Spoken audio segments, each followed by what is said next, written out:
आज मेरी तबीयत कुछ नासाज तो थी जिसकी वजह से मैं दवा ले रही थी, लेकिन आज मुझे करनी थी ससुराल वालों की दावत।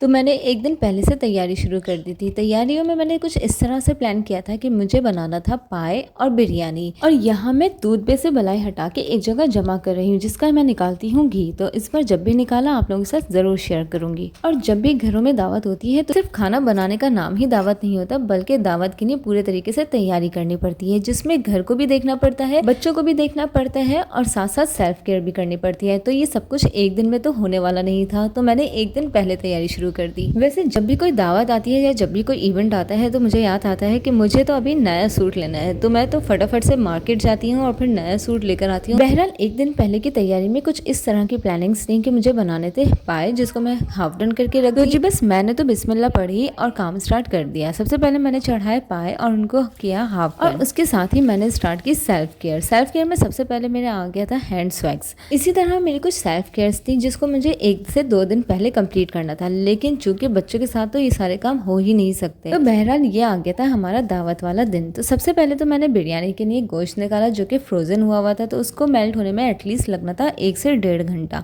उससे पहले मैंने करने थे सारे घर के काम और सफाई। लेकिन चूंकि ज़ारा भी उठ गई थी तो मैंने ज़ारा का नाश्ता चढ़ा के और वो वाले काम जो मेरे पेंडिंग में रह चुके थे यानी सेल्फ केयर के, तो पहले मैंने वो वाले काम सारे निपटाए, यानी कि बनाई अपनी अपर लिप्स और आईब्रोज। और चूंकि मैं एक ब्यूटिशियन भी रह चुकी हूँ तो मुझे इन सारी चीज़ों के लिए पार्लर्स जाने की ज़रूरत ही नहीं पड़ती। अच्छी बीवियों की तरह शौहर के पैसे बचा के मैं सारे काम घर में खुद ही कर लेती हूँ। लेकिन जब आपके बच्चे हो जाते हैं ना, तो उस वक्त आपके लिए ये सारे काम करना बहुत मुश्किल हो जाता है, यानी खुद को तवज्जो देना एक बहुत ही बड़ा मुश्किल काम लग रहा है। तो मुझे तो जैसे जैसे टाइम मिलता है तो मैं वैसे वैसे कर लेती हूँ, और अगर नहीं टाइम मिलता तो फिर मैं इसको छोड़ देती हूँ। मैं इसको बहुत ज़्यादा हावी नहीं करती। तो एग्जैक्टली आज भी सेम वैसा ही हुआ। तो जैसे जैसे मुझे टाइम मिल रहा था तो मैं आईब्रो अपर लिप अपनी कंप्लीट करती जा रही थी, और अगर नहीं टाइम मिल रहा था तो मैंने उसको वहाँ स्किप कर दिया।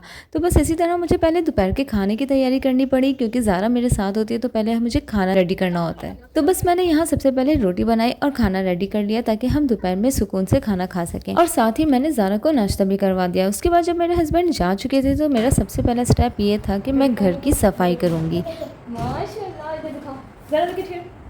ये wow, you are looking so beautiful. और अगर आप चाहते हैं कि घर की सफाई सही से कर लें तो आपको ज़रूरी होता है कि बच्चों को भी साथ साथ बहलाते रहें। तो बस यहाँ मैं भी वही काम कर रही थी। ज़ारा को बहलाने के साथ साथ ड्राई रूम की डस्टिंग कर रही थी। और जब आप ड्राई रूम का काम कर रहे होते हैं और बच्चे आपके साथ होते हैं तो आपका दिल मुसलसल धड़कता ही रहता है। और चूंकि ड्राई रूम तो सारे बच्चों के लिए एक यूनिक जगह होती है, तो जब ड्राई रूम खुलता है तो सारे बच्चों को ऐसा लगता है जैसे हम किसी कैद से आज़ाद हो गए। तो बस ज़ारा भी यहाँ पर यही सारे काम कर रही थी। ज़ारा को पकड़ना थोड़ा सा मुश्किल तो हो रहा था, लेकिन चूंकि मुझे डस्टिंग भी करनी थी, काम भी निपटाने, तो मैं बस अपने काम में लगी ही रही। और चूंकि जब आप अकेले रह रहे होते हैं और खासतौर पे ससुराल वालों की दावत होती है तो आप एक्स्ट्रा कॉन्शियस हो जाते हैं। एक्स्ट्रा कॉन्शियस होने की वजह से आप उस रूम को भी अच्छे से क्लीन कर लेते हैं जहाँ किसी का आना जाना भी नहीं होना। और मुझे तो ऐसा लगता है जैसे मैं तो कोई एक्स्ट्रा से भी एक्स्ट्रा कॉन्शियस हो गई। तो इतनी एक्साइटमेंट में सारे काम हो तो जाते हैं, लेकिन अगले दिन जो थकन होती है तो वो उसमें तो हमारी थकी हुई टांगे जाने या हमारा अल्लाह ही जाने। और यहाँ मेरे ड्राई रूम की सफाई कंप्लीट हो चुकी थी और अब मेरे कमरे की सफाई चल रही थी। सफाई चलते हुए मुझे जब बेल रिंग हुई तो मुझे ख्याल आया कि मैंने तो ड्रेस ऑर्डर किया था और वो भी आज ही डिलीवर होना था। तो जी बस पैसे लेके हम पहुंच गए गेट पे।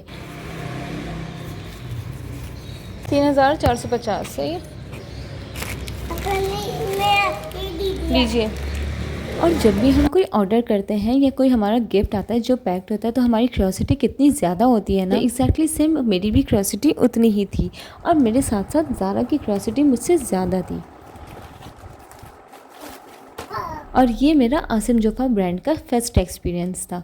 तो आइए देखते हैं कि कैसा रहता है ये एक्सपीरियंस। लेकिन चूंकि मुझे स्टिच कपड़े तो आते ही नहीं है तो मुझे अनस्टिच ही लेने पड़ते हैं, और मज़े की बात ये कि मैं अपने टेलर से एक दिन में सिलवाती हूँ।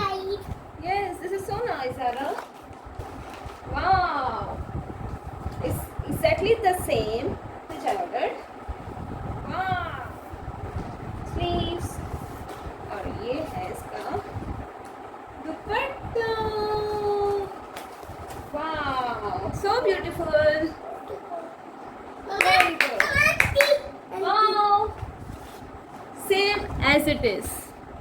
जो इसमें है बिल्कुल सेम एग्जैक्टली वैसा ही है। Thank you so much. और अपना रूम कंप्लीट करने के बाद नमाज़ पढ़ी और नमाज़ पढ़ने के बाद बिरयानी का मसाला बनाया। बिरयानी का मसाला जब तक बना उस वक्त तक ज़ारा के खाने और सोने का टाइम शुरू हो गया था। तो ज़ारा को सुलाने के बाद मुझे ख्याल आया कि मैं थोड़ा सा डाई भी लगा लूँ। चूँकि मेरा डाई बिल्कुल एंड पे था तो मैंने इसको पूरे तरीके से निचोड़ दिया और जितना भी निकला वो सब मैंने यूज़ किया। तो मेरे दिल को कुछ तसल्ली सी हुई। और ज़ारा के रूम को और लाउंज को मैंने एक दिन पहले कंप्लीट कर लिया था। तो यहाँ की सिर्फ झाड़ू और पोछा रह गया था जो कि मेरी मासी ने किया। इसके बाद जब मैं फ्रेश हुई तो मुझे घर को लास्ट टचअप देना था। और ये लास्ट टचअप मैं तभी कर सकती थी जब ज़ारा सो रही थी। तो बस ज़ारा के सोने के बाद ही मैंने ये लास्ट टचअप किया तो घर की ये हालत निकल के और ये था मेरा ड्राइंग रूम जो पूरी तरीके से दावत के लिए प्रिपेयर हो चुका था। और इस रूम के सेट होने के बाद मुझे बार बार देखना बहुत अच्छा लगता है। वो इस वजह से कि इस रूम का एक एक डिज़ाइन, फर्नीचर, सोफ़ा यानी ईच एंड एवरीथिंग सब कुछ मेरी पसंद से लिया गया था और मेरी पसंद से ही करवाया गया था। तो आप लोग भी देख के माशाल्लाह ही बोलिएगा। और इसके बाद आता है ये मेरा लॉन्च जो कि मेरे किचन के साथ अटैच्ड है। तो फिर इस लॉन्च की मैंने इसी तरह प्रिपरेशन की थी ताकि यहाँ पर गेस्ट्स बैठ के सुकून से खाना खा सकें। इसके साथ ही ये 3 बॉक्सेस जो कि डेकोरेशन के हैं ये भी मेरे किचन के साथ अटैच्ड है। और इसकी खुसूसियत ये है कि इसको मैंने अपने हाथ से बनाया यानी कटिंग और पेंट सब कुछ मैंने खुद किया। और अब मेरे किचन का ही काम रह गया था तो ज़ारा के उठने का टाइम हो गया। ज़ारा उठ चुकी थी। How are you? Thank you.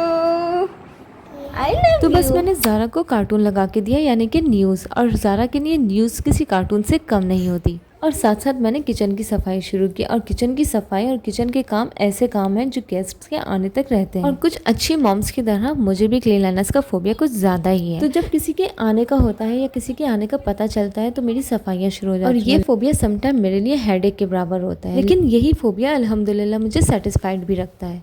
तो बस इसी सेटिस्फेक्शन की वजह से मैं सारा दिन भी लगी रहूँ तो मुझे थकावट महसूस नहीं होती। और इस बात का अंदाज़ा मेरी जैसी मॉम सी लगा सकती है।